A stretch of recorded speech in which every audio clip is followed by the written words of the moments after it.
Hey, good morning, everybody. Thank you so much for joining us for the 2026 State Transportation Improvement Program Draft Guidelines Workshop. Also, happy Cinco de Mayo to everyone. Really appreciate you all attending, as there's nothing more festive than a STIP workshop. So my name is Lori Waters, and I am the Deputy Director for Traditional Programming at the California Transportation Commission. And also joining from Commission staff today is we have the fabulous Adlika Changizi, and then the equally fabulous Rebecca Light. And we do have one attendee in person, Jose Luis. And so Casey Ruggiero is the program manager for the STIP, but she is not able to attend today. So I will be leading the workshop, but I am on a crash course with the STIP right now. So I do the best I can.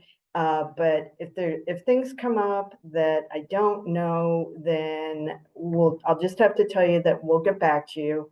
But I do have a couple lifelines out there that can help me too. So before we get too much into it, I'm going to turn over to Alika just for a minute so she can talk about how to participate in today's workshop. Thank you, Lori. Good morning, everyone, and welcome to the STIP Guidelines Kickoff Workshop. The CTC exists to make transportation funding and policy more understandable and accountable. Our workshops can take place in diverse locations around the state so that commissioners and staff can hear directly from our stakeholders throughout California. Live closed captioning is available on this webinar. Please select the Show Captions tab at the bottom of your screen. There are a number of language options available there to choose from. Any document that the CTC creates can be translated into any language you need.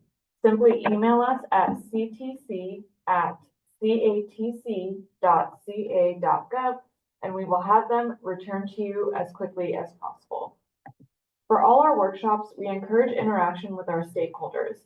There will be opportunity for questions and comments throughout this workshop. We will stop periodically throughout when we reach question slides to address stakeholder comments and questions. For the attendee in the room, please raise your hand if you wish to make a comment or have a question. For those attendees via Zoom, you should see the webinar control panel likely located at the bottom of your screen.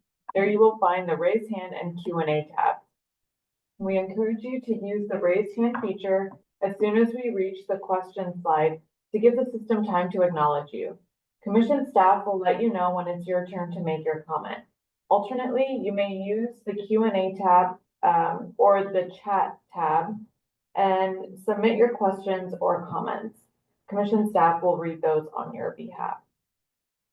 As a reminder, each registered attendee is provided a unique link or phone number to access this webinar. These should not be shared with other participants, as this can create confusion for staff when making comments.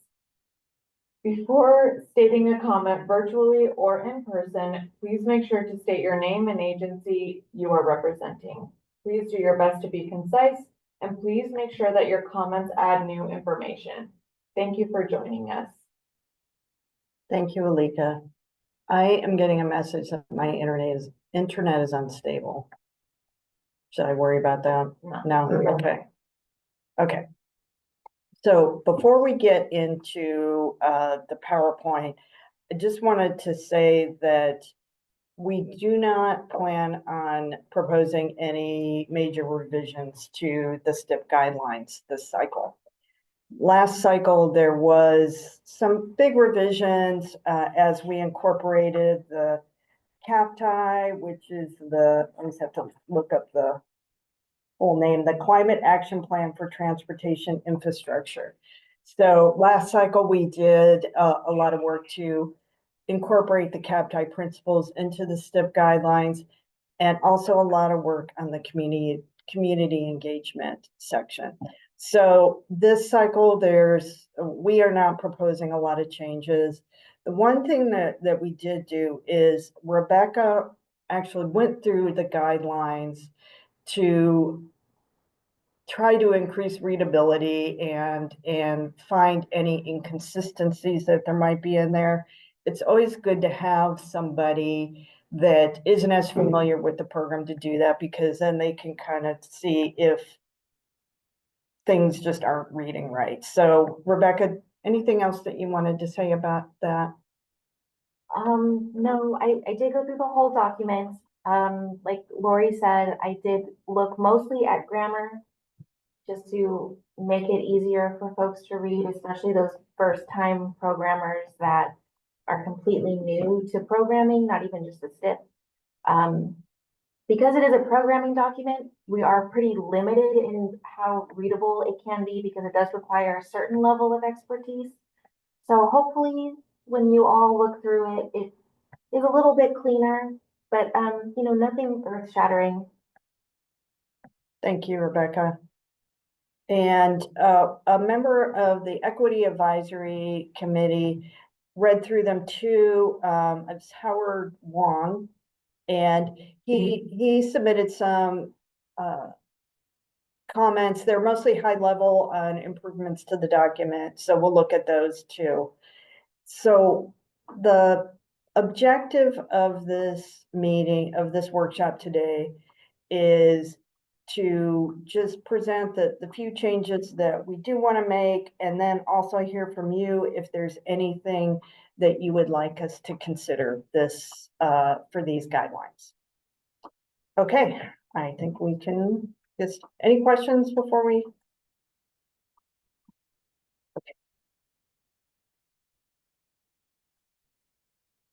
Okay, here's a quick program overview on the STIP. It's a biennial program updated and adopted in March of every even numbered year. Each update includes a 5-year program of projects. Program funding is constrained by the fund estimate adopted in August of each odd number year. Funding distribution is based on the formula 75% to the regional improvement program and 25% to the interregional improvement program.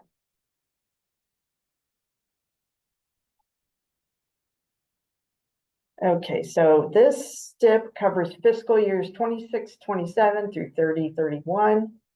Fiscal years 24-25 and 25-26 are collapsed into the prior column of the STIP.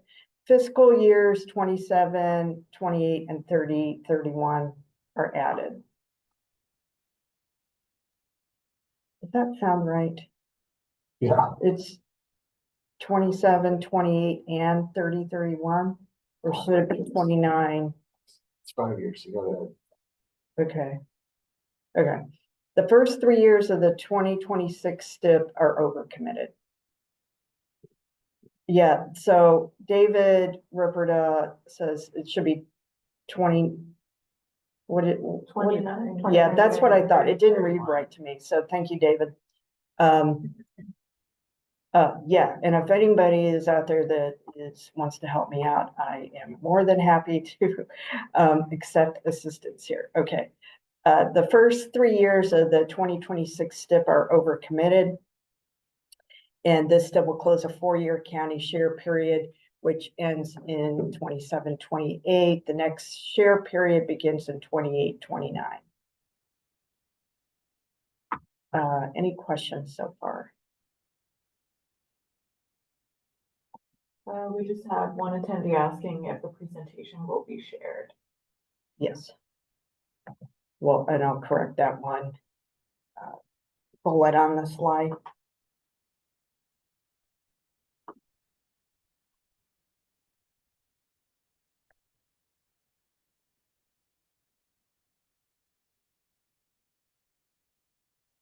Okay, while Alika's getting to the next slide, I'll just, we have a slide on the schedule, but I'll just talk about it here now too.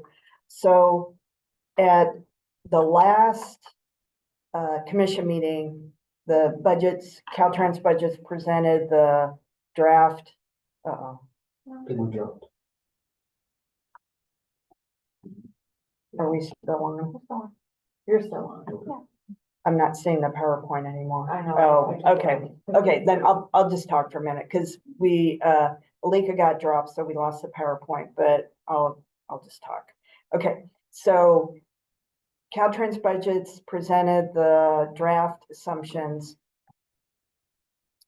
at the last commission meeting, and at this upcoming May commission meeting, the commission will adopt the fund estimate assumptions and the draft share balances. So that's where we're at in the process, and we'll also present the draft STIP guidelines. And then at the next meeting, no, wait, June. Okay, sorry. June let me go back. This meeting in May, we will adopt the draft. No, we will adopt the fund estimate assumptions. Then in June, we will have the draft fund estimate and the draft shares. And also bring forward the draft guidelines. Then in August, the guidelines and the fund estimate will be adopted.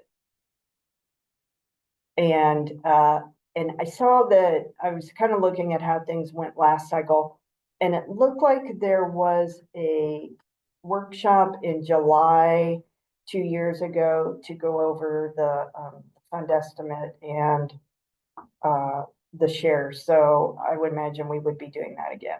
We built it into the schedule. Okay, thank you. Okay, so any questions, any comments? Okay, so these are the topics that Casey had identified that she wanted us to cover for the draft guidelines.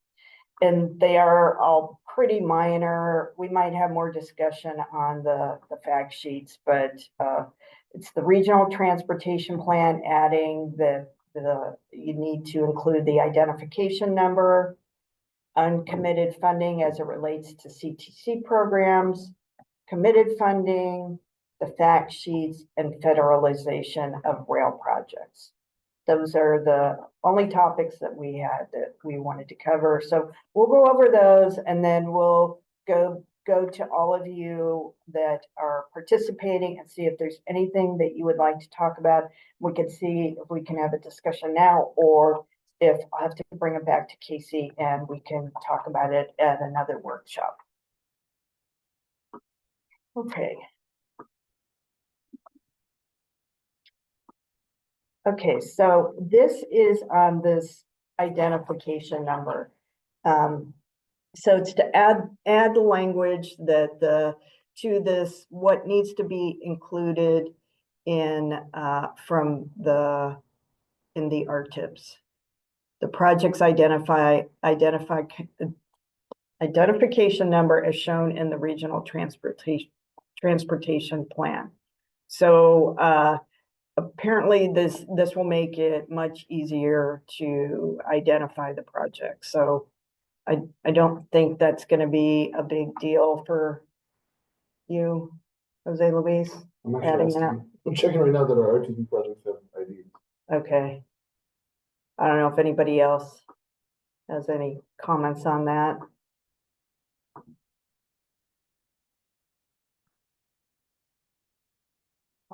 We have a couple of hands raised. Okay. Carl, go ahead.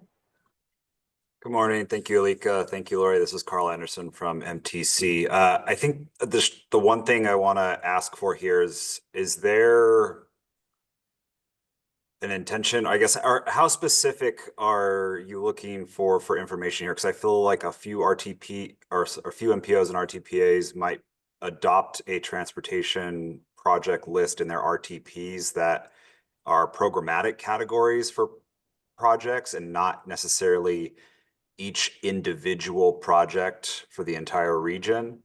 So I just want to make sure that programmatic project IDs, would be allowable here. Okay, so Carl, just let me make sure I understand what you're saying. So some projects may not have an individual ID. They might be part of a programmatic ID that would be related to more than one project, correct? Exactly, yeah. For instance, like for our active transportation projects, we don't, list each individual one throughout the region, but we have a larger parent umbrella project number that includes all active transportation projects in our RTP.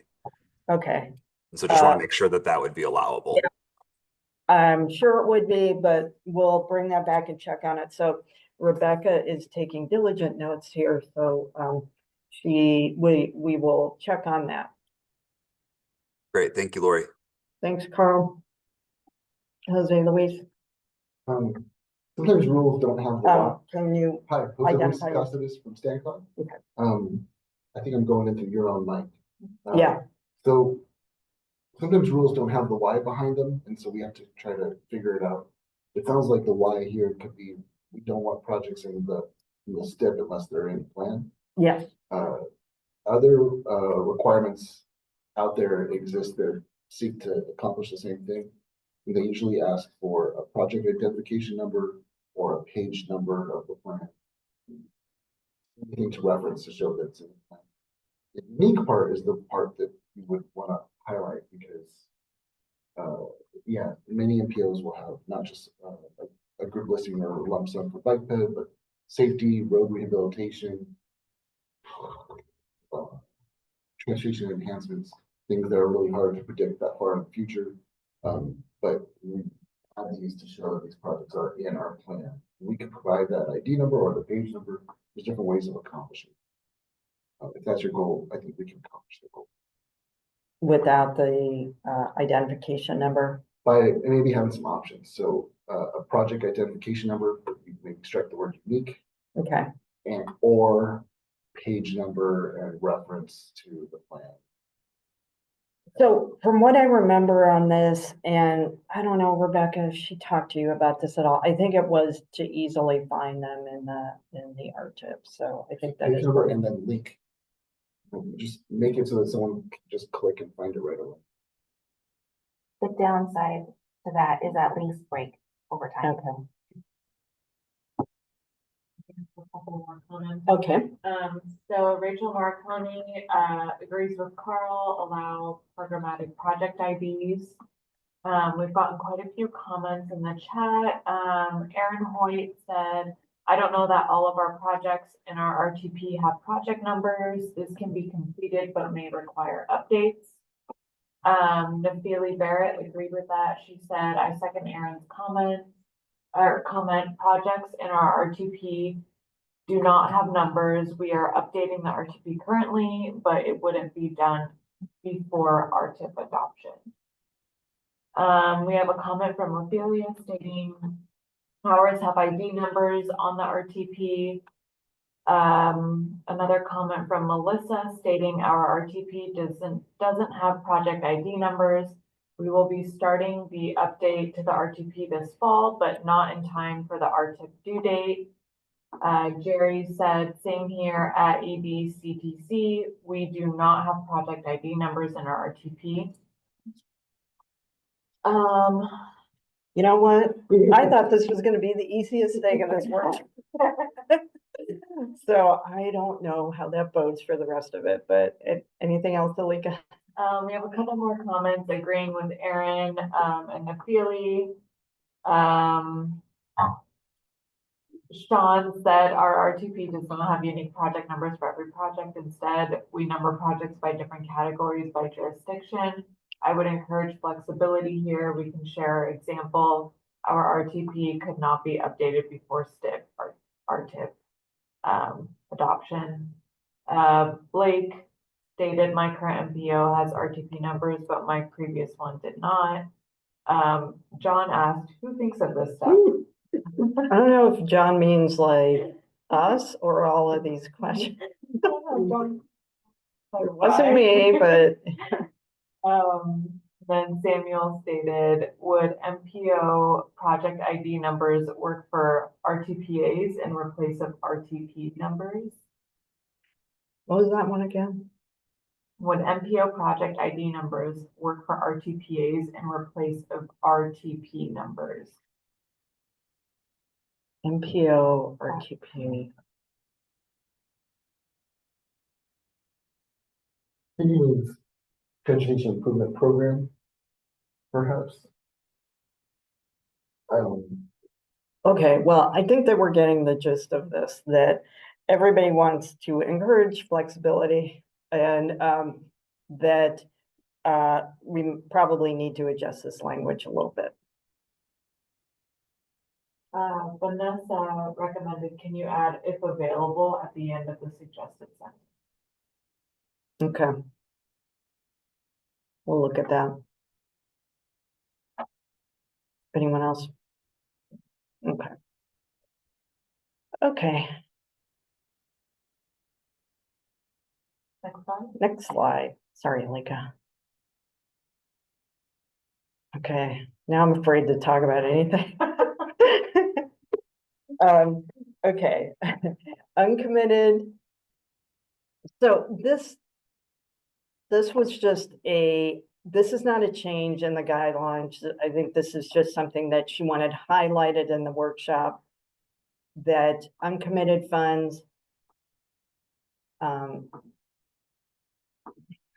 sorry, I need my glasses, are accepted on a phase only when it is proposing funds for an upcoming commission program cycle. And this is, yeah, I had that, this was no, I checked this in the current guidelines. This is not a change. It's just an emphasis. The commission will consider programming projects with uncommitted funds only from the Solutions for Congested Corridors program, Trade Corridors Enhancement Program, Local Partnership Program, and the Local Transportation Climate Adaptation Program. If the funding commitment is not secured with the adoption of the next programming cycle for these programs and alternative funding is not identified within 6 months, a STIP amendment will be required to delete the projects or substitute the projects for projects that have a full funding plan commitment.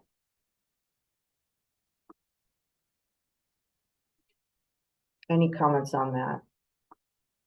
Like I said, that's not a change. It's just making sure everybody's aware that that's important.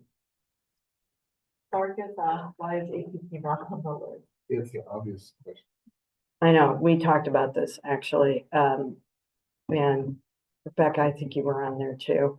And I think that I think that there's not a reason that we can't, except for the fact that ATP is such a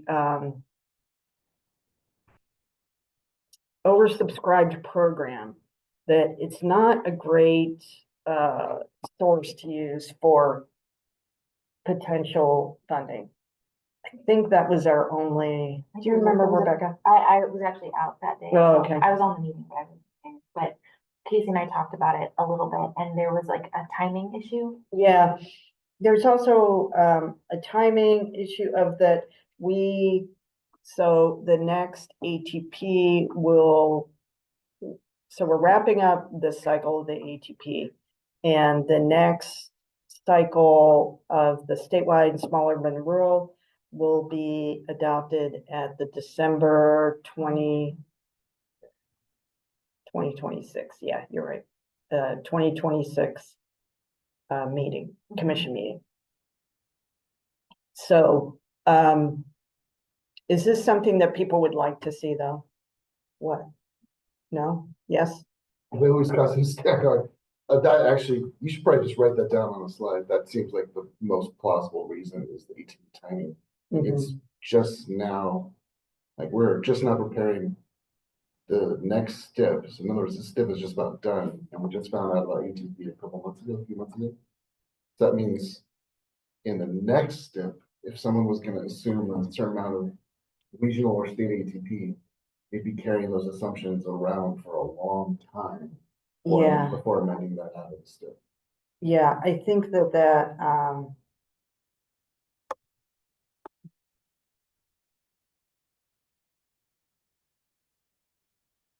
uncommitted funds from the shop. Do you want me to Oh. read the comment? Sorry, I'm getting all over the place. Let me finish up with the ATP first. So now I'm remembering what we talked about is that there's not a real reason other than the timing to not have ATP in here.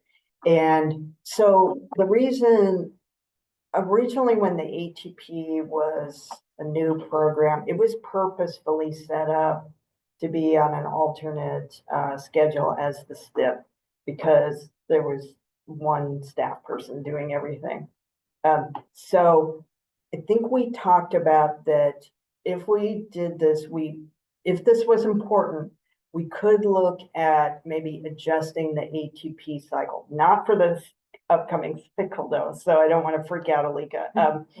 But so this would be something maybe for the next STIP guidelines. Because I think we would have to maybe look at the ATP cycle schedule. Because we can't look at the STIP can't change, the ATP could. Yes, So I'll just put it out there, I don't see a terribly bad reason to allow ATP to be included as one of the funding programs that it was for unfunded okay, sources. I think your local agencies would recognize it's a long shot. And then ATP generally pays for like 80%. So I don't know who's trying to use ATP to pay for their STIP. I don't see it, other than the timing that someone gets to put in placeholder funds that last almost the whole STIP cycle until they find out. But if they found out now, it'd be really great because they'd have a STIP project and ATP would get going. So. can everyone hear Jose Luis?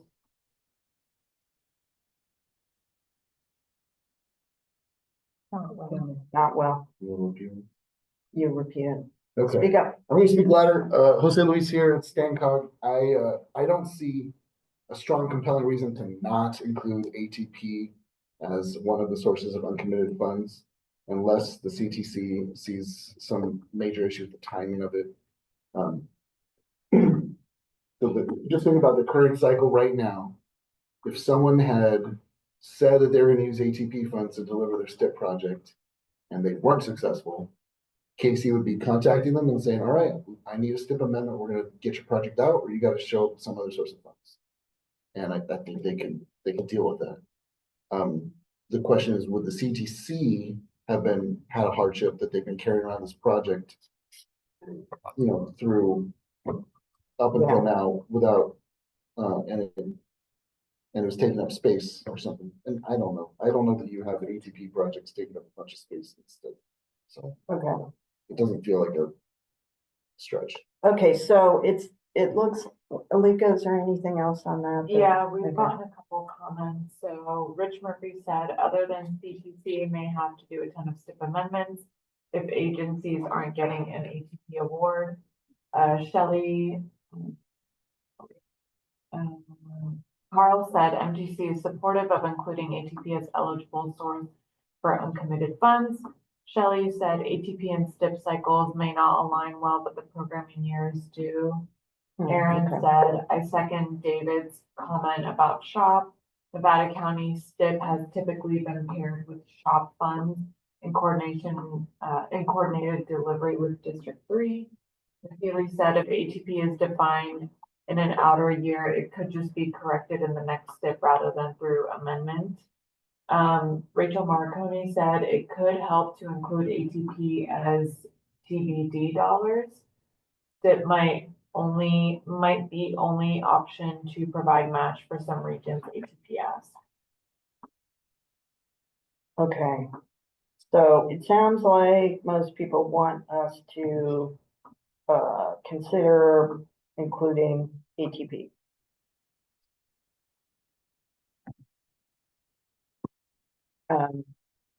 So we'll look into that. And then there was also the question on the SHOP, and this is probably, I would imagine this has come up before. So I don't know if anybody can remember any discussion that would have come up for why SHOP is not allowed?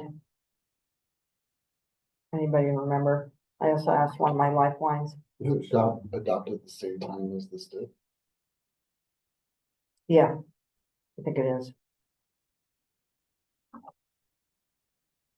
So the odds are you're gonna be proposing. Ask Aaron Hoy. Jose Luis thinks that Aaron, you might have some insight. Aaron, you're unmuted. Thank you. Unfortunately, I don't have any insight in terms of, I guess, how this has historically been handled in Nevada County, but I know that the last several STIP cycles our TIP STIP has been put on projects that we've been working collaboratively with District 3 on. So let me talk with Mike Woodman about, kind of the sequence of pairing those funds. Maybe it's we've had the STIP and then added in the shop afterwards, because I think what we're talking about is, which comes first, chicken or the egg here. So I will reach back out to you, Lori. Okay, thanks, Aaron. And I don't know, does anybody else know any shop people out there? And please, I will not be offended if you help. I can't have a ego about this right now. So if anybody else has any thoughts, please let us know. David said, yes, it's a timing issue sometimes, like Aaron said. Okay.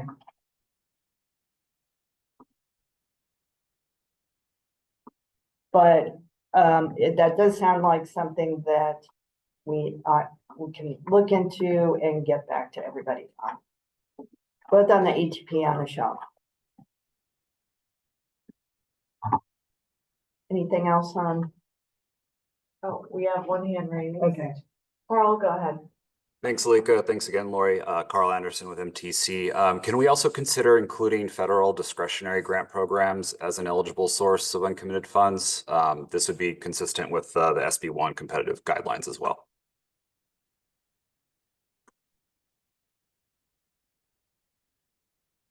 And is that what it calls me? Carl, can you repeat? Can we include federal discretionary grant programs as an eligible source of uncommitted funds? So effectively, can we add federal discretionary grants to this list? Okay. This would be consistent with the other SB1 competitive guideline program or other SB1 competitive program guidelines. Okay.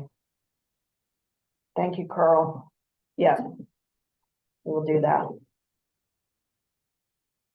Anything else? We have a comment, thanks, Jose Luis. He agrees with Carl's suggestion. We have another comment from Sean saying, I will echo Carl's comment for including federal programs. This has been key, especially for TSET. I thought that those were eligible, but I'm not finding it now. So I hope people aren't trying to pull one over on me in my ignorance here. Okay, yeah, we'll look at that too. Anything else?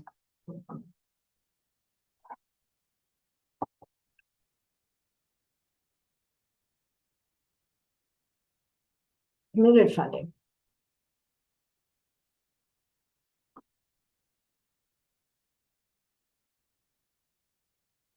Okay, so this is also, there's not a change here. This is just something that Casey wanted to highlight. The commission considers funds committed when they are programmed by the commission or when the agency with discretionary authority over the funds has made its commitment to the project by ordinance or resolution. The commission will not program a project or phase in the STIP without a full funding commitment, either from the STIP or from other committed funds. All proposed projects must submit a full funding plan, including federal, state, and local funding categories by fiscal year over the time frame that funding is sought. So Casey wanted just to emphasize the proposals must be fully funded. The funding is verified by the staff. And last cycle, there were too many projects that were not fully funded. And some of the RTIPs were incomplete. For example, the PPR was for con only or no PA&D phases reported. So I think this was just a reminder and an emphasis for everyone about committed funding. And, you know, that is something that staff checks on the RTIP proposals. We have one hand raised. Peter, go ahead. Good morning. It's Peter DeHaan, Ventura. Hi, And, Peter. Yeah, one thing I'll point out with this, it's possible there's another bullet coming up on the next slide that's more specific about the STBG funds and how that has to be committed. But one significant change that has happened since the last STIP is that Federal Highways has interpreted federal law to say that in a multi-county MPO, the only way for STBG and CMAQ to be committed is through a region-wide competitive call for projects. And that is a significant change in the way it has worked before, under how state law set it up with the role of RTPAs. So, so the issue that I'm suggesting needs to be considered, for example, I don't know how it is in the other multi-county MPOs, but right now, SCAG is in the middle of doing the required competitive call for projects here in Southern California. And the competitive call for projects is going to be addressing fiscal years through 28, 29.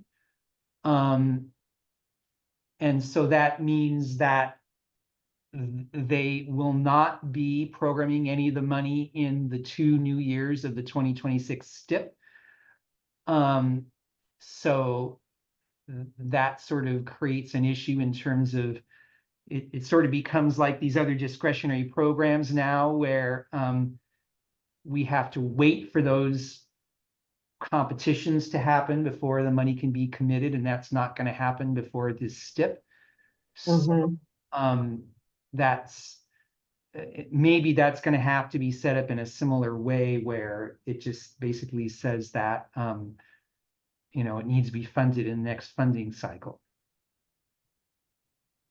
Okay, so Peter, what are you saying that there's something that needs to be added here under committed funding about? Yeah, well, I don't know if it's going to be like, maybe it's going to be in the next slide when it comes, but No, it's not. okay, the 2024 STIP guidelines say Okay. that for STBG and CMAQ, Yeah, I see that. it can be by programming in the FTIP. Yes. But under this new rule of FHWA, SCAG just can't program it in the FTIP. I don't know how it's, you know, if MTC has this issue as well, or SACOG, but or AMBAG, but yeah. So the way I can think off the top of my head of dealing with it is to use language similar to what you have for ATP and SB1, where we say it needs to be funded in the next funding cycle for, you know, in this situation where you have STBG and CMAQ in a multi-county MPO. Okay. So, Peter, I'm just gonna, for Rebecca's notes taking purposes, what Peter is talking about is this is on the current 2024 STIP guidelines, page 7, under section 17 committed funds, the second paragraph. That's what he's talking about. And what it says now is for federal formula funds, including surface transportation block grant program, highway improvement program, congestion mitigation and air quality, and federal formula transit funds, the commitment may be by federal transportation improvement program adoption. For federal discretionary funds, the commitment may be by federal approval of a full funding grant agreement or by grant approval. So, Peter, I think what you're saying is that something has happened where the timing it will not work on having it be considered committed by being in an adopted FTIP. Is that what you're saying, Peter? Yeah, right. And I see. Yeah, right. Well, there are various comments flying around here now. But yeah, that's what I'm saying. Okay. Thank you. Yeah, okay. And thank you, other people there for those comments. Okay, so we have a comment from David stating, I think the existing language in the STIP guidelines is sufficient for CMAQ and STBG funds. While FHWA requires a competitive process for those funds, they still need to be formally programmed into the FTIP. And then Carl stated, allowing federal discretionary programs as an eligible uncommitted source would accommodate Peter's comments. So back to the last conversation, that's what Carl's saying, that if we allowed that, then we wouldn't have this issue. Is that what you're saying, Carl? Yeah, I mean, the project still would have to be programmed in the TIP, and then we can point to that as, confirmation that the funds are or have made it to the project. But to accommodate for the timing issue or for the local agency or for the agency's competitive process to play out, we can still refer to federal discretionary programs as being an eligible uncommitted source to kind of cover that while that process plays out until it gets into the TIP. Okay. And is that, David, is that what you were saying too, kind of? Were you making the same comment?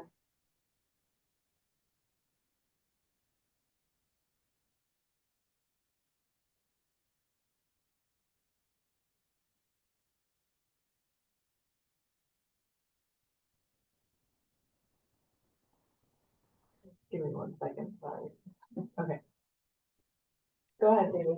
Lori, yeah, so I was thinking the existing language works okay. Looking at the next paragraph where it starts talking about federal discretionary funds, I think you could Okay. beef that up as Carl was suggesting, but yeah, I think you could probably work something out with the uncommitted federal funds. Okay. Okay, thank you. We'll look at that language then. Okay, anything else on committed funds?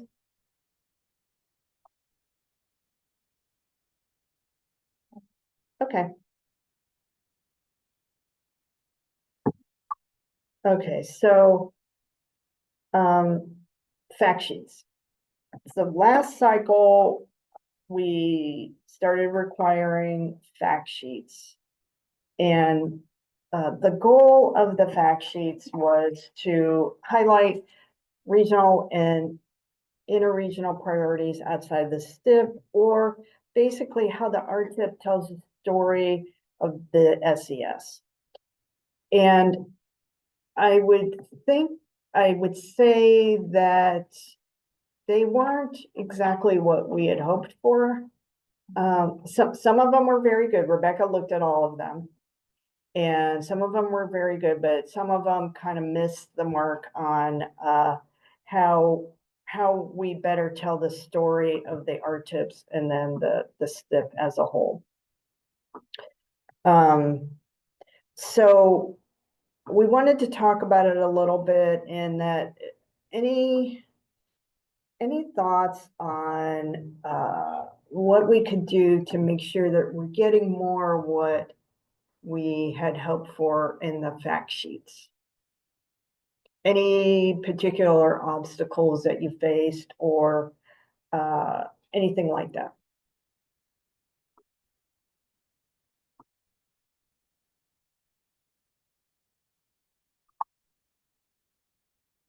I think Rachel had a comment on the last issue, right? Yeah. So we got one comment from Rachel stating, I support allowing uncommitted funds to be allowed, but in the event there is insufficient money in the early years, it would probably make sense to give priority in early years to fully fund projects. Thank you, Rachel. Okay, any comments on fact sheets, or is everybody hoping they would just go away? Jose Luis, Yeah, Jose Luis Casas here, STEMCOG. We certainly don't want to do fact sheets if they're not going to go end up on a website. I think they didn't actually get published last time, so, and it's probably because maybe they would have been really messy, or they weren't accomplishing what we hoped to accomplish. So fix it or get rid of it. Unless it somehow helps staff and Caltrans process our tips better. There's a lot of information in the RTIP for each project. And I think as I was entering that, I would not want to read about my project this way. what do you mean? A fact sheet's a really nice visual way of reading about a project. One page, or sometimes it's 2 pages. Yeah, There's a visual, there's usually some little mini schedule on there, yeah, maybe a link to the project page or whatever, versus the RTIP format that we've been doing. There's a lot of repeated information in there. It takes up a lot of space. As I was writing it, I was dreading the person who would have to read it all. Like, I remember thinking the that. fact sheet? No, not the fact sheet. Oh, okay, The existing information that we provide in RTIP. okay. It's not necessarily concise. It doesn't read well, like, you know. Well, and so, and the idea of the fact sheets too was that hopefully the projects wouldn't be viewed in isolation too. I mean, that's what fact sheets do, is they each stand on their own. You know, Well, it's like not a- Pokemon cards or something. Well, It's like, not this is fact this project. sheets, no, but that's not what the fact sheets were supposed to be, Oh, right, Rebecca? Weren't they supposed to be about their RTIP as a whole? Technically, yes. Yeah. And I mean, for some regions that only had, you know, a couple of projects, it was a lot Yeah. easier for them to be able to fit that information. However, I think it was SCAG, but don't quote me on it, that I was particularly impressed by, despite the number of projects that they had. They were able to, I'll have to go back, it may not have been SCAG, so I'm sorry, anyone from SCAG on the call. But they were able to sort of fit like an overall high level narrative of like what these projects are aiming to achieve as outlined in the RTPSCS.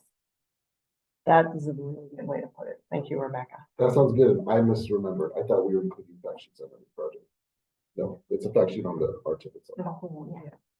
So be very curious what was wrong last time, right?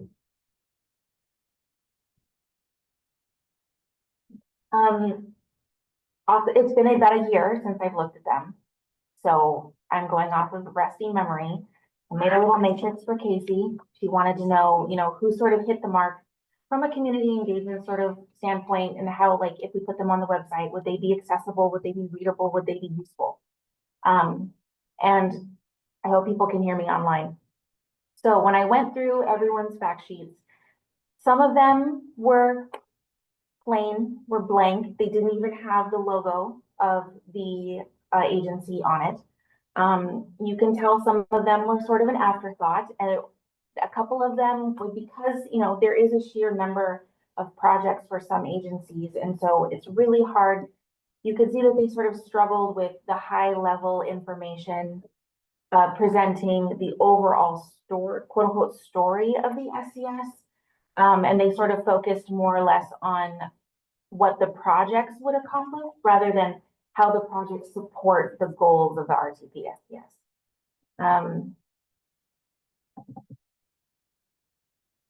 Yeah, I think of the 50, or is it 58?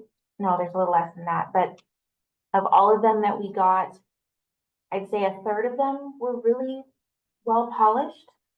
Again, something that people online could read. But again, I don't believe they were posted online, right? They weren't posted online. Took a look at it. They weren't. Nobody requested them. Nobody asked to see them, including commissioners. But I think that if there was a little bit more, and again, that's not directed towards any one agency, but there's a little bit more care involved, a little bit more thought, not necessarily like a whole day's worth even. This could just be like a couple hours exercise for a staff person. Taking that information from the RTPSCS and distilling it with like a pretty picture, even just one picture, right? That would do a lot to increase the value of the fact sheets, I think.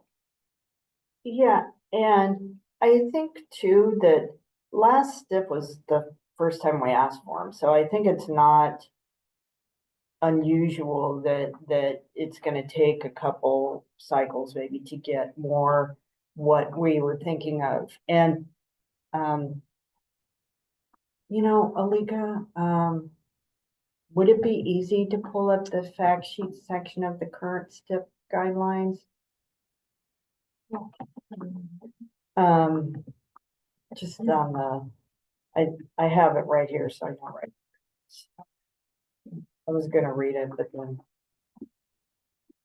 We did get a couple Okay. comments, of folks asking for an example of a good template. yeah, That way they could at least reference. and I tell you, the one thing that we are gonna ask is for the logo. The logo will need to be on it. What page is it, Lori? It is page 29 of the 2024 STIP guidelines, section 50. Can I chime in really quick with Yeah. a question? So what someone asked for a good example, which we can certainly do, and somebody asked for a template, and we had an internal conversation. We don't want to give you a template because all of your regions are so different. And if we give you a template, it's going to probably lock you out of some creativity that sort of captures your own RTPSCS story. So a template was a no, an internal no, but we can certainly give not even just one, we could give a couple to sort of highlight rural versus very urban versus a lot of projects versus only one project to sort of give folks a flavor of what they could achieve. Yes, and Rebecca is exactly right on the templates. We did not want to send out a template because then, like she said, it would lock you in, and then maybe the template would force you not to you know, kind of highlight a specific thing that's really important to your area. So, okay. So fact sheets. This is what was the intent last cycle. An executive summary of the RTIP and ITIP highlighting the region and the state's top priorities. A summary of the most significant benefits the proposed investments will provide to the regions, including the safety, environment, equity, and economic benefits to the community. For a region, a description of how the RTIP is advancing the goals and objectives of the RTP and, where applicable, the Sustainable Community Strategy. So that's kind of what we were talking about. And yes, we did say that we would post them on the commission's website, so we'll be sure to do. Okay, were we getting comments, Alika?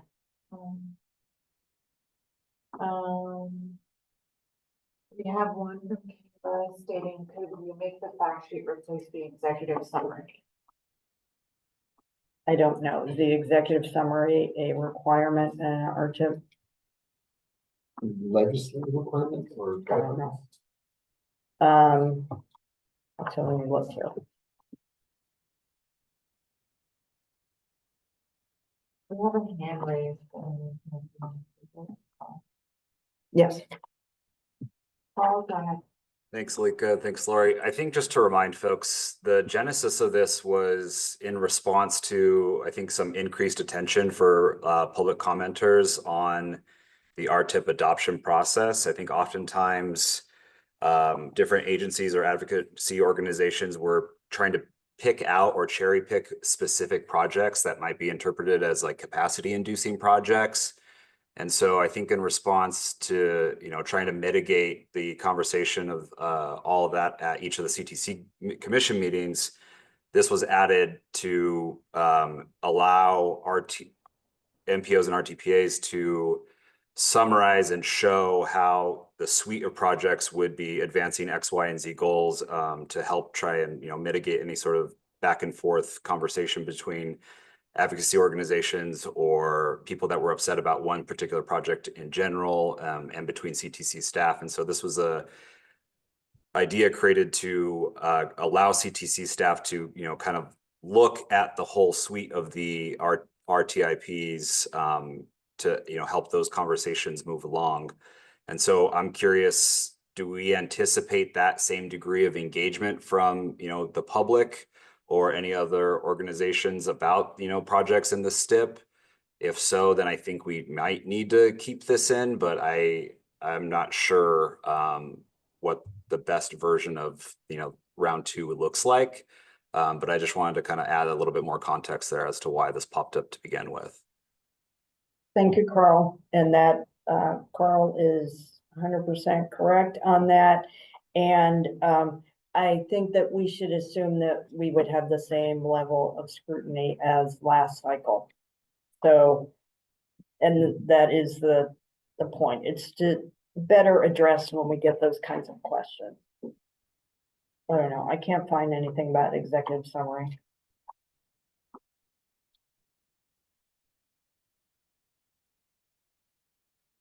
So if I'm not sure. correctly, Go ahead. summary isn't necessarily a requirement in the guidelines, but it's just something that has been included in the RTIP template that we've all kind of subscribed to previous Okay. years. And that's usually kind of in the first 10 pages of whatever we submit to the CTC. Okay. I don't want to give an answer on if it can replace the executive summary right now, but I'll take that back to for us to consider. Thank you, Carl. Jose Luis? I'm gonna make a similar suggestion for you guys to go back and consider, which is get rid of the fact sheet and just bolster up what you want in the executive summary. It's interesting, you read the requirement of the fact sheet is bullet A. The fact sheet is an executive summary of the RTIP and ITIP highlighting the region. It states top priorities. So, this is one thing I checked on right for this workshop with our executive management, and we will not be getting rid of the fact sheet, so.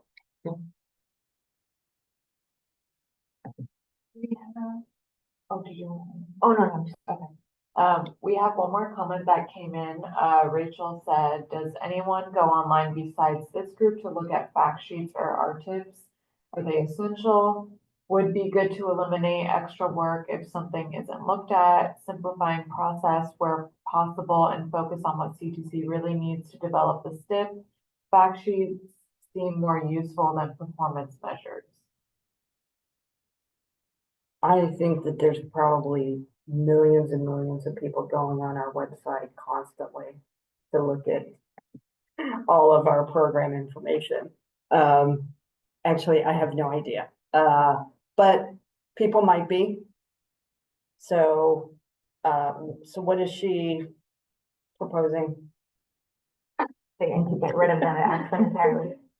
We have another comment from Ophelia asking, will the fact sheets be posted from the 2024 RTIP? Yeah, we can do that.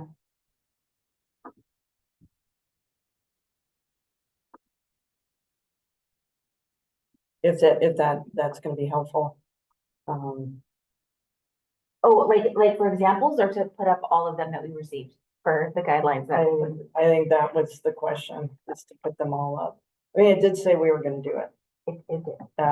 And we didn't do it, so we should do it. And like Rachel pointed out, a lot of people all over the place are looking to read those fact sheets.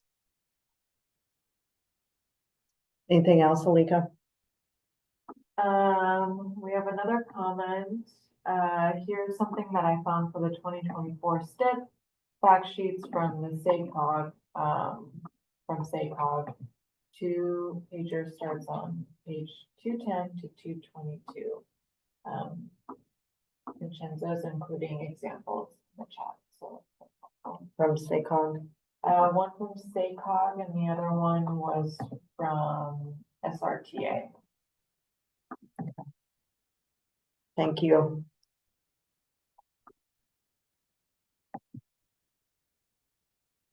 Any other comments here? It doesn't seem like, I mean, even if you have to do an executive summary, I don't think it's like, doesn't seem like it would be that much more additional work on the tip, but I don't know. Okay. And I don't know if everybody saw that we will ask that people put their logo on it.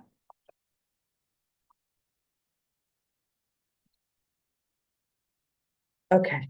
Any other comments, sir?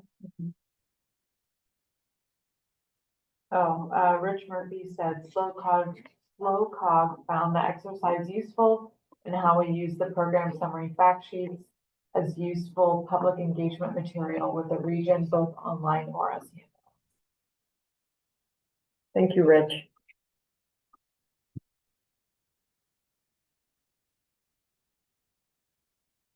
Okay, so this is the last topic that Casey wanted to discuss. Are we on the next one? Yeah. Okay. Is it not showing? And I was showing the guidelines, so.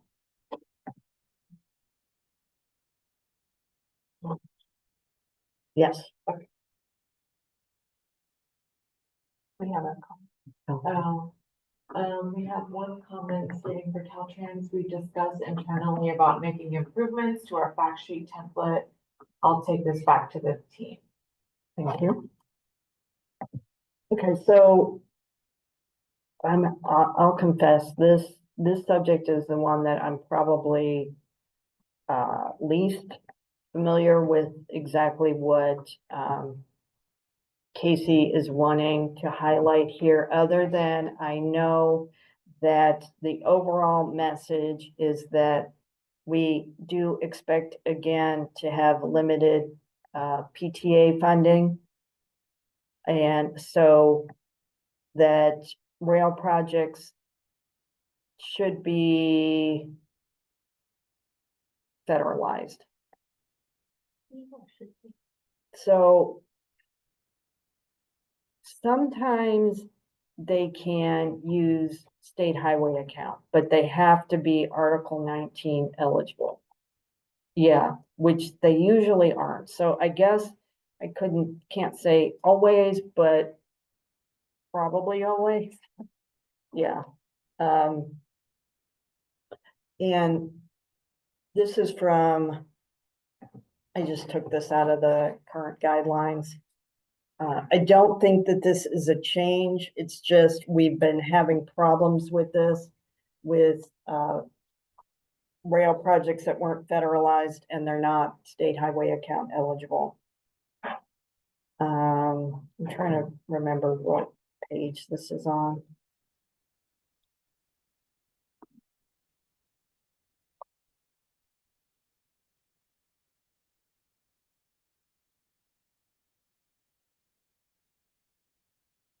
Oh, okay. No. I wrote it down where I found it. So you have the guidelines up.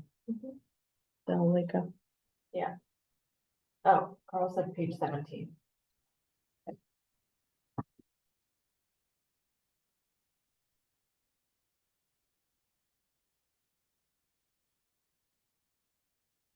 Okay, yeah. So this is on page 17 of the current guidelines, about halfway down after the bullets. So there's some discussion on Article 19. And so, and could you go to the next one?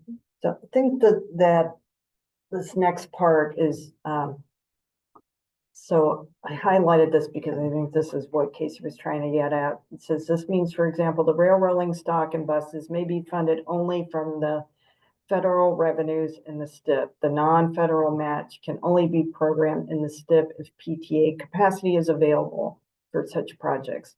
If no PTA capacity is available, the match will have to be provided from a non-STIP source.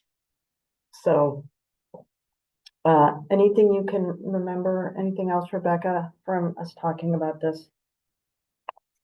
Other than what I already said.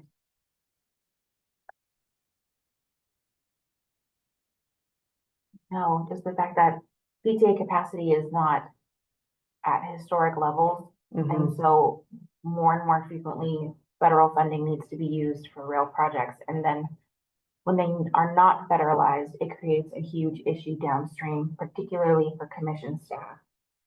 Because then there needs to be a bunch of amendments done. And it just creates a huge hassle for Casey, as far as I'm aware. And then also for Caltrans, because then they have to go back and they have to kind of scramble to federalize them. So there's nothing else. Okay, yeah, Desiree pointed out that the first paragraph is important too. So I'll read that. Additionally, state highway account revenues may not be expended for these purposes unless such use is approved by a majority of the votes cast on the proposition authorizing such use of such revenues in an election held throughout the county or counties. To be honest, I have no idea what this means.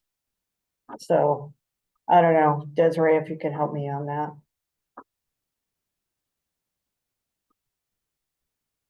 If I'm missing something. Desiree?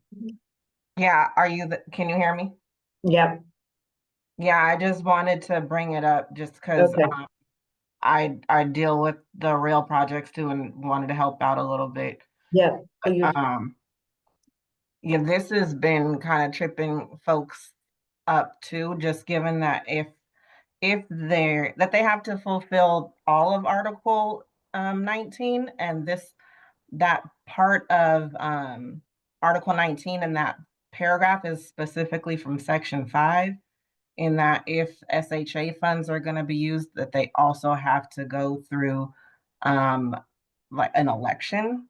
Okay, Yeah. So that's kind of like the additional part of the well, SHA use of the SHA funds that yeah, gets missed. So right. that Casey would want that to be highlighted. Thank you, Desiree. Thanks. And I think Peter was gonna comment as well. Yeah, Peter said, I can explain this Article 19 language if that would help. This provision goes back to the 70s. Many counties had the required election back in the 70s. Yeah, Peter, if you want to come on and explain more, that'd be great.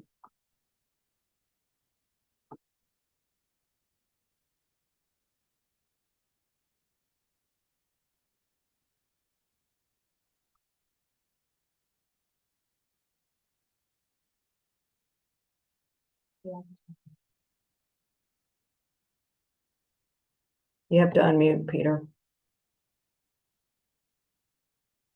Okay, can you hear me now?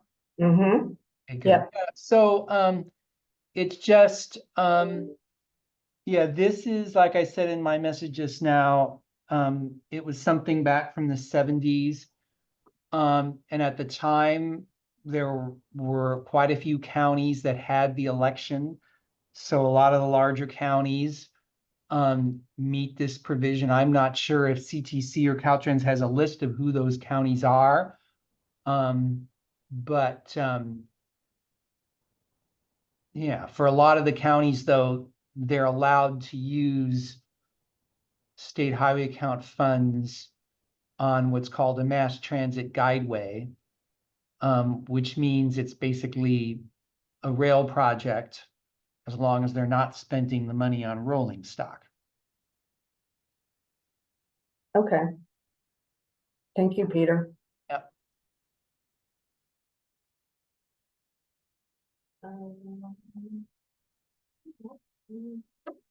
So we have a couple other comments. Betty, I know you had your hand up. Did you still want to make a comment?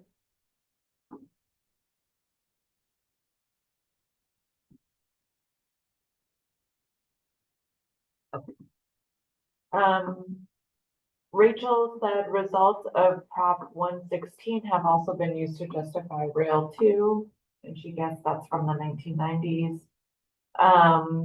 Michelle said this is understood, but sometimes if you also have FRA funds, and FRA is the environmental lead, then adding FTA funding could delay the project. And Marcella provided, I believe CTC staff did have a list of eligible counties at one point. Okay. Thank you for all those comments. Anything else? Okay, so that is, let's go to the schedule. Actually, we do have another schedule. We already talked about this a little bit, but so here's the schedule, the draft guidelines presented to the commission at the June commission meeting, along with the draft STIP fund estimate. And then there's the commission hearing and adoption of the STIP guidelines at the August commission meeting. And also at the August commission meeting, the commission adopts the STIP fund estimate. Caltrans releases the draft ITIP by October 15th. And then ITIP hearing North and South by November 15th. RTIPs and ITIPs submitted to the CTC December 15th. STIP hearing North and South January or February 2026. CTC publishes staff recommendations end of February 2026, and commission adopts the 2026 STIP in March of 2026. I want to say that there's a small typo in the very beginning of the schedule for the STIP fund estimate presented to the commission. They don't align with the. Oh, you're right. The 28th is a Saturday. We just have to fix it. It's just Yeah. very minor, but we do have to. Yeah, because, right, because the first two, they should be the same. They should both say 26, 27, I would imagine. Okay. Okay. And so that was what I had to cover. So right before we end, I'm going to go back to what I think the main things that I heard that we want to bring back as a team and see if we need to have another workshop to discuss those things. But right now, I want to see if there's anything else that people have been thinking about on the STIP guidelines that they are wanting to make comments or suggest revisions.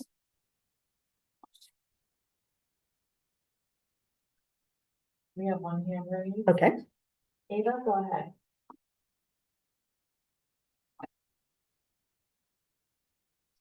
You'll have to unmute yourself or. Hi, sorry, that was a mistake, but I just wanted to know if we can access this recording anywhere, or if you would be able to share that with us. This is being recorded. We usually post the workshop and recording on the program website. I don't know if STIP does that, but. Yeah, we can do that, Ava. Thank you so much. Would you be able to leave the website and in the chat so we can access it? Sure. Yeah. Thank you so much. Yeah, it'll either be on the STIP program website, or it'll be linked on the commission's workshop website. So I'll link those for you in the chat. I appreciate it. Thank you so much. Sure.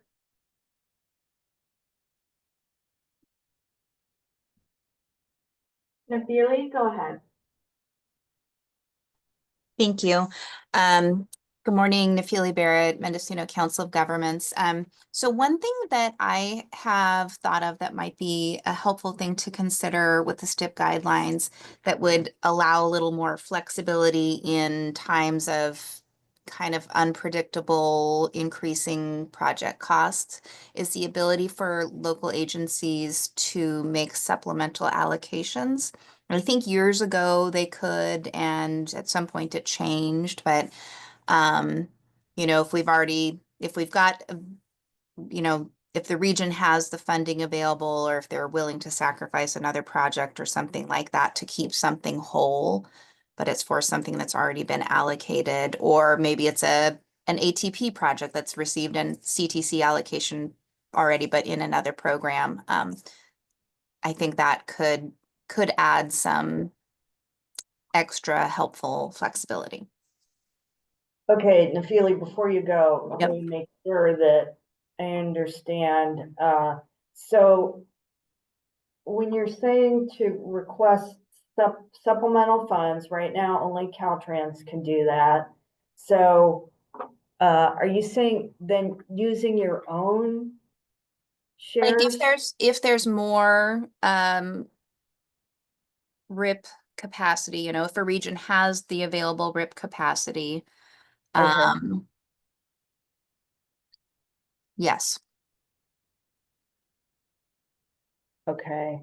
And then what was the second part? Like where you, and you use the ATP as an example. Can you explain that one again? Well, because I think something's considered a supplemental, or it would be considered a supplemental allocation if you've had not just a previous STIP allocation, but a CTC approved allocation from other programs also. So like if you have a project, if you have an ATP project and you're running out of money and you have some available STIP funding, you can't allocate STIP funding because it's still considered a supplemental allocation. So you can't use STIP funding if you need more funding on your ATP project. Is that what you're saying? That is my understanding. It's still considered a supplemental allocation, even though they're different programs. I could be No, wrong on that one. I don't think that is correct. I think that we do that quite frequently, actually. Okay. Okay. Well, Thank you. at least within the STIP. Yeah. Okay. Thanks, Nafili. Yeah, you're welcome. Thank you. We have a comment from Judy asking, when will the draft 2026 STIP fund estimate be released to the regions? I don't know if Keith is still on. There he is.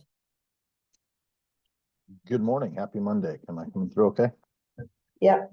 All right, cool. We are expecting we'll know that the draft fund estimate will be made available at the commission meeting at the end of June. I'm expecting that we should have the tables and everything probably the week before the commission meeting. We do want to try to get it out to the prior to the RTPA meeting, which is usually the day before the commission meeting, but at least either the second to last or the last week of June is when we anticipate it all being released. And Keith, is it normally just released with the regular commission meeting items, or is that how people normally get it? Yeah, usually we do release it as part of the normal commission items as part of the agendas first released, but we do try to make it a point to send it to the RTPA moderator and the Rural County Task Force moderator, so at least they can send it out to their email listings as well. Okay, thank you, Keith. No, thank you. Keith, we actually have another question for you. Rachel is asking, any estimate on how good or bad the FD might look? Still waiting for a little bit more information. As everybody knows, we do try to, based on the assumptions that the commission hopefully will approve next week, then we'll be able to know for sure. As getting more into the details when it came to the assumptions, one of the indices we recommend is that we recommend using Department of Finance details. And we know the Department of Finance will have their latest revenue details released as part of a May revise, as hopefully it'll be done, if not end of this week, early next week. But that's also assuming the commission does approve that assumption. that assumption's approved, then we'll be able to have the latest information, but I don't have a crystal ball. It's no surprise people are driving, or we're using less gas. So there is that, we can make that assumption in that regards there. So, I won't say that we anticipate it to go up. At best case, maybe it'll stay relatively flat, but we'll see what gets approved for the assumptions, and then we should hopefully have some information soon thereafter. So there's my dancing around, not giving a real answer, so I apologize for that. Thank you, Keith. I thought that question might come up, so I asked Keith to please be on for the workshop. And then Keith, is that correct that normally there is a workshop like around in July to talk about the fund estimate?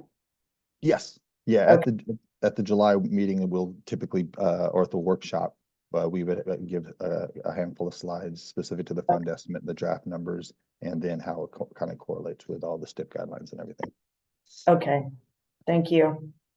Thank you.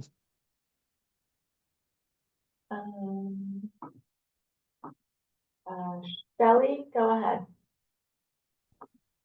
Hi, good morning. This Hi, is Shelley. Shelley from LA Metro. I have a request for maybe a change in the timely use of funds section. So currently, it's allowable to ask for additional time for project completion at the time of allocation.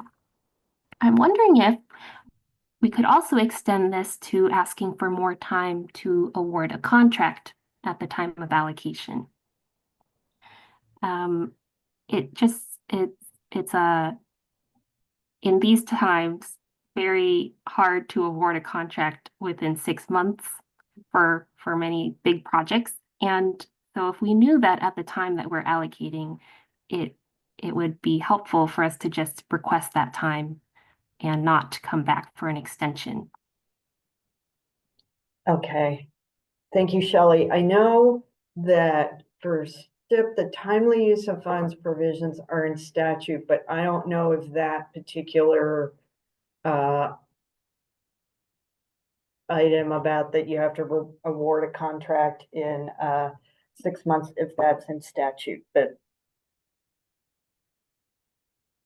I don't know. and so I just got a message that we do that already, that you can ask more time to award a contract. Oh, Let me look in the guidelines. okay. This is on page 44 of my guidelines, but it doesn't say contract award. But if it's already being done in practice, maybe it just needs to be. Yeah, I don't know, but okay. Nobody take what I said for, I don't know for sure. So, and this one, contract award.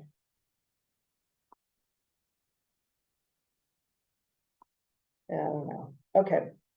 Peter said, I believe the statute for STIP says 1 year, the 6 months is CTC policy. Okay. But he was referring to the contract award. Okay.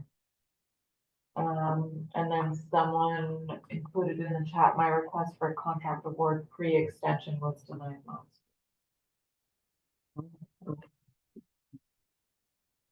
Well,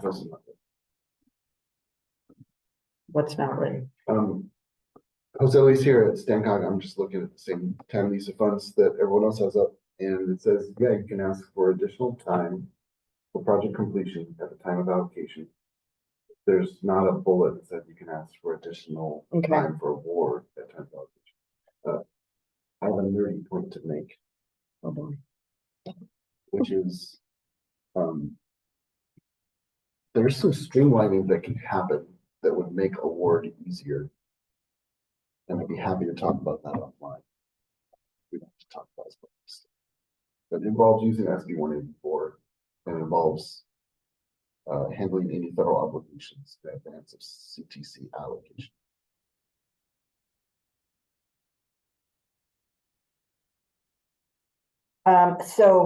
But somebody, was it Peter Alika that said the statute says a year and the commission policy is 6 months? Okay, so we'll look into that.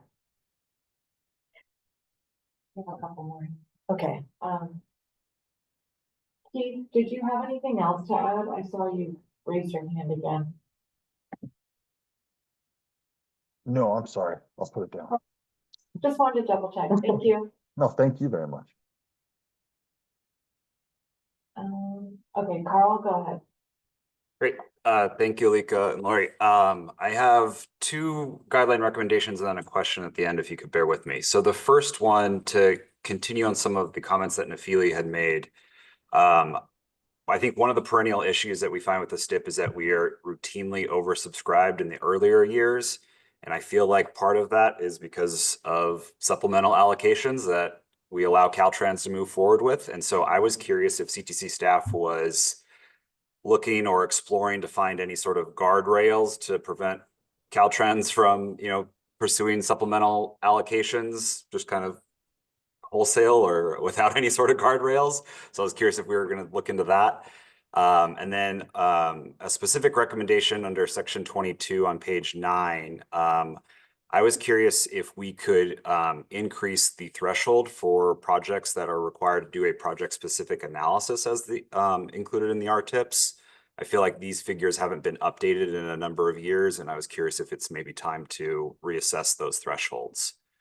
And then my final question would be, is there a target date that CTC staff would like any sort of formal comments or recommendations on the guidelines from MPOs and RTPAs, and when the next workshop might be, if there is going to be one?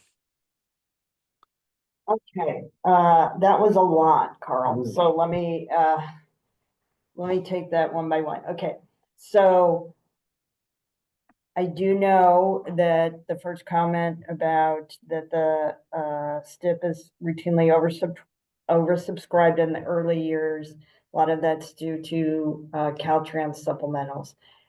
There has been some discussion about that, but I don't know where we are going with that at this point. Okay. That's kind of a big issue to tackle. So we'll have to get back to you on that one.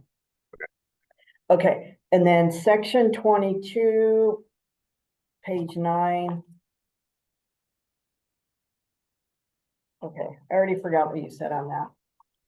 So this section identifies the requirements for any individual projects that are being included in the RTIP to do what's called a project-specific benefit evaluation. And I was curious if it's maybe time to increase the threshold for that, just given the amount of, or just given the scale of cost increases that we've seen for projects.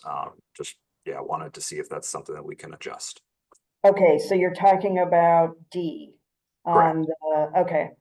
Okay, so Carl is talking about the criteria for measuring performance and cost effectiveness.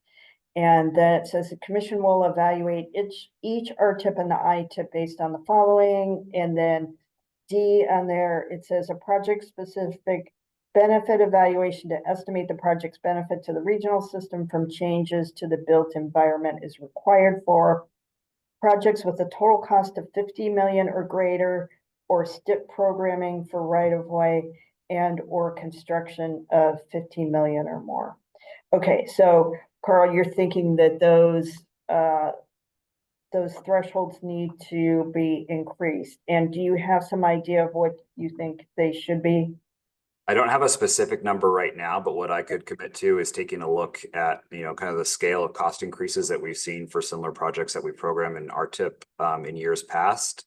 And maybe we can adjust these metrics, proportionally. I mean, maybe just right off the bat, raising it $10 to $15 million. And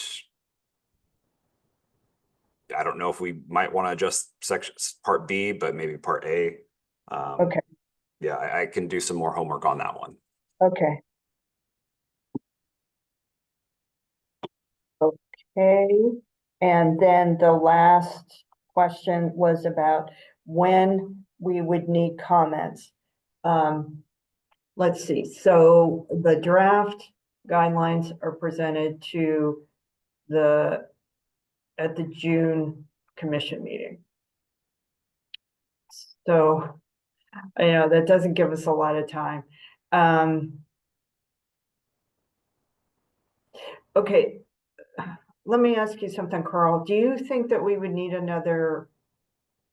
Do you think you could submit your comments without another workshop?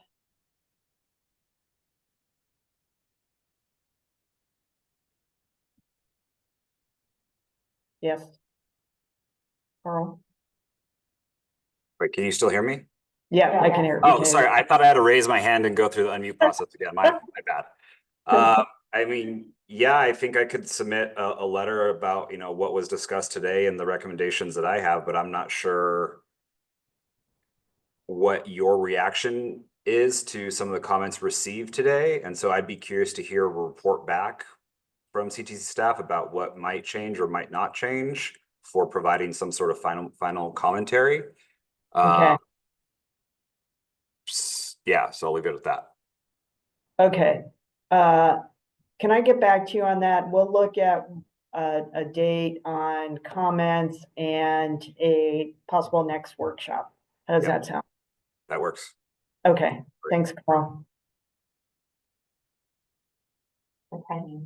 I know, yeah. The timing is tight for the draft, but then, yeah. Did we give folks a timetable to get draft comments back to us? No, I want to think about it and. Oh, I see. Oh, you're gonna get back to. Okay. Yeah. Okay. And then maybe we can send out an email to everybody on that. I can just a suggestion. If Sure. we give to people till the 23rd, which is 3 full weeks on their end, not counting weekends, and our book items and everything need to be submitted by the 9th, that would give us a whole 2 weeks. Would give staff a whole 2 weeks to be able to work on them, include comments. The problem is then it also has to go through executive management review. That's what I'm including in STIP. Okay, well, we'll look at that. That might be a good, yeah. Carl also suggested we could also use time at the RTP meeting on May 14th to discuss it. Oh, okay, yeah, that's a good idea too, Carl. Thank you. Mini workshop. Yay. Anybody else have anything?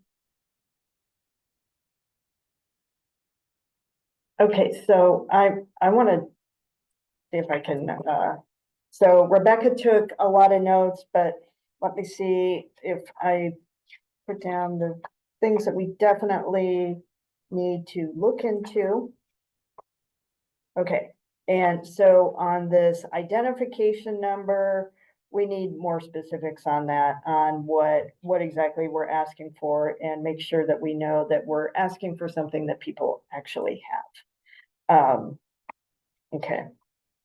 And then uncommitted funding, stakeholders would like to include the ATP and the SHOP and federal discretionary funds. So we need to look into all of those.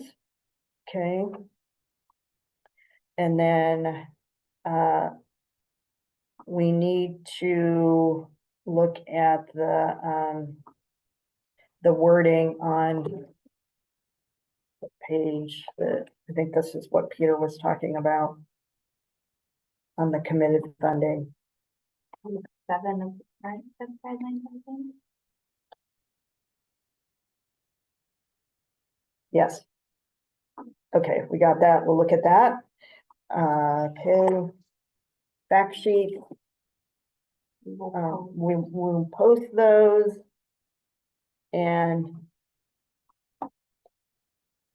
we'll talk about so would people still want examples of good ones, or if we post them, can you just figure out what are good ones, or no? Okay. No, let's direct people to the good ones, yeah. Okay. And that's not saying that just because yours is not in the good ones, that yours was a bad one. Yeah, we just don't want to post like 20 examples. Yeah. But I think maybe 4 to 5 would be enough for folks to get a good smattering. Yeah. Anything else on fact sheets that I forgot, Rebecca? Folks wanted to see if we could replace the executive summary with the fact sheet. I don't know if that would fly or not, but That was another action item. Right. Okay.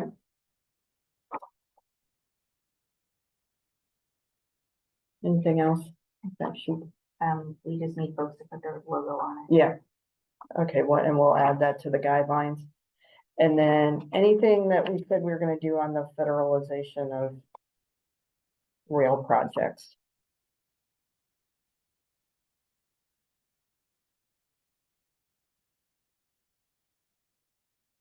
I think so. Marcella had said, I believe CTC staff did have a list of eligible Okay. counties, so maybe if we Yeah, can find we that could do and that. post that. Okay, That was it though for federalization. okay.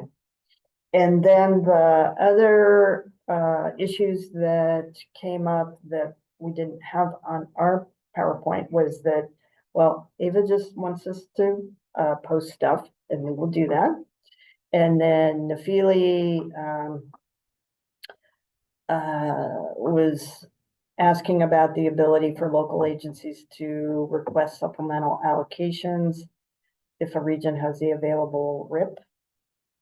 Okay, and then Shelley requested currently, to, if they could ask for more time to award a contract. And then Carl suggested, well, he just asked if there was any desire to discuss the supplementals, Caltrans supplementals, because of the first couple years are always oversubscribed. And then also look into the requirements for the specific benefit evaluations, if we should raise the threshold. And then we'll also respond back on when we would need comments and if we will have another workshop. Could we propose that instead of folks kind of waiting for us to give them a deadline, they just kind of start doing that on their own? So it's, because it's possible it might be very compressed. It might be 2 weeks. That, my initial thought was 2 weeks. Yeah. I just wanted to look at everything. Yeah. Okay. Did we get more? Yeah, but you answered it. Oh, I did. Okay. Okay. Anything else? I think we had one last slide just with contact. Oh, oops.